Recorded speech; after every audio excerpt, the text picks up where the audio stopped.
I'm so grateful you are here listening to the very first episode, or more like an intro to Scars That Made Me podcast. This podcast and I am dedicated to share the powerful stories of people who have navigated through physical and mental health challenges. Every episode shares real stories of strength, recovery, and growth in the hopes that you, as a listener, would get a little bit of inspiration and support, even if you're going through some hard times, that you are not alone in this. Before we're gonna sit down and chat with our guests, I wanted to come here and introduce myself and why I started the Scars That Made Me podcast.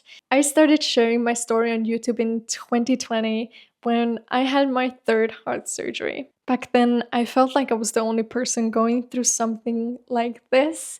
So I'm pretty sure that YouTube came so naturally to me that I needed to open up and share my story, that to find the people who are going through something like this. I knew these people are out there somewhere, but I had no clue. And I would have never guessed that sharing my story on YouTube would affect my life and other people's lives so powerfully. I was born with a aortic stenosis, and ever since I can remember, I've gone to heart checkups every year. In simple terms, aortic stenosis is when the valve in your heart that lets the blood flow from your heart to your body has become too narrow. And normally people are born with 3 flaps on the valve that lets the blood go through, but I was only born with 2 flaps. And I was around 15 when I went for my regular checkup, and I was told that I'm gonna need my first heart surgery. And now can you imagine a 15-year-old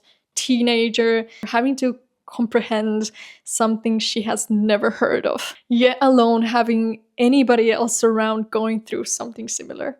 I think that period in my life was one of the first times when I felt extremely lonely.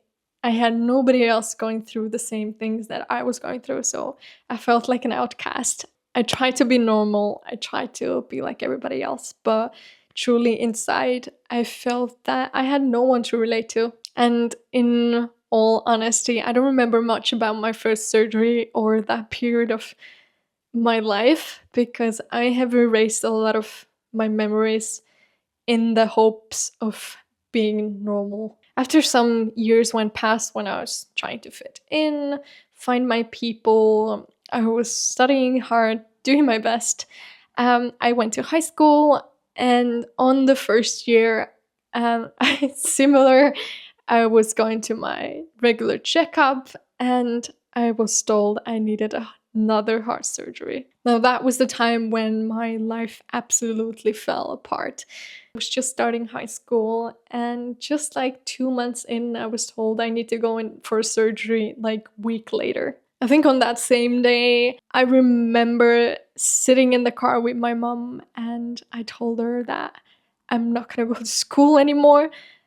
I don't know what I'm gonna do with my life, but I just freaking hated everything. And that's exactly what I did. I stayed home till my surgery, but long story short, I stayed at home for a year before I had my second surgery. So during my first surgery, when they were fixing my aortic valve, they accidentally damaged my mitral valve. So for that whole year, I was at home. I have siblings, but pretty much on my own because everybody else went to school.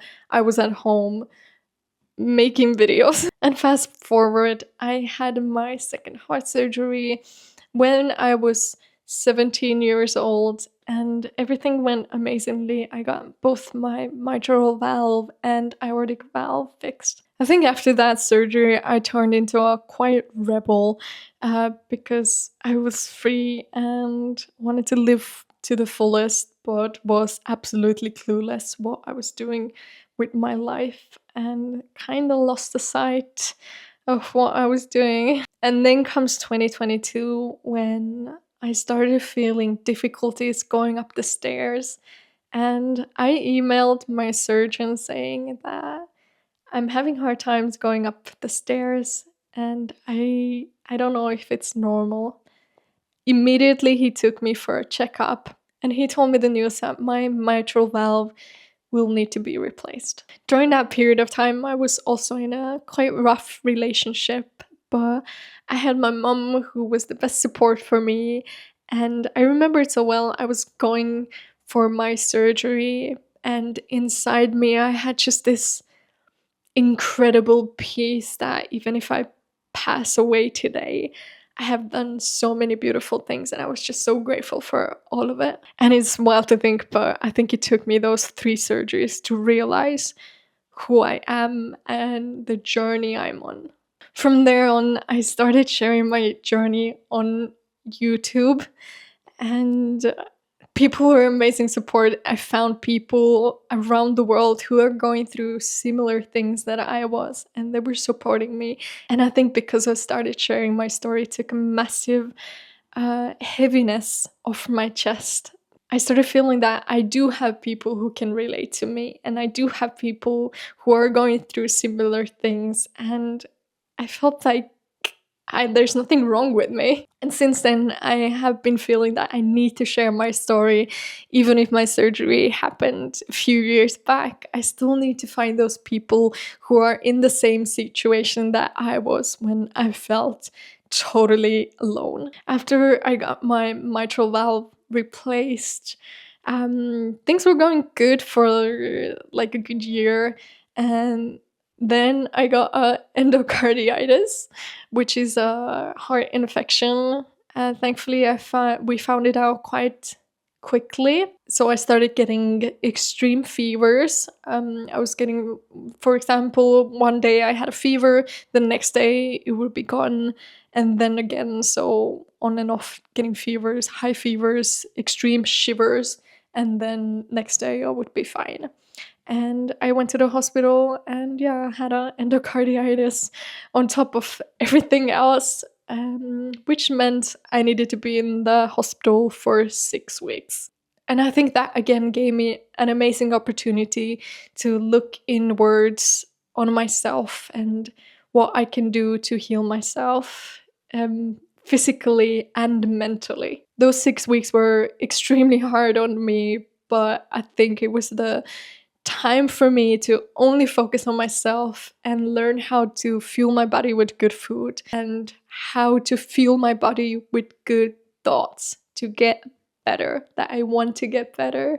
And also, obviously, it's never just easy to make videos when you're in hospital, but I always felt like I needed to share my story. And I think often when we start looking outwards and start helping others, give a piece of us to others, it also helps us. And I still feel the need that I need to share my story, and I want to help others to share their stories, because I know what a relief it is to yourself to get that off your chest, share your journey, and also give a little bit back to those people who are going through similar things. And that's why I'm so excited for this podcast, because even if it's just helping one person feel a little lighter and a little less alone in this world, I think it's all worth it.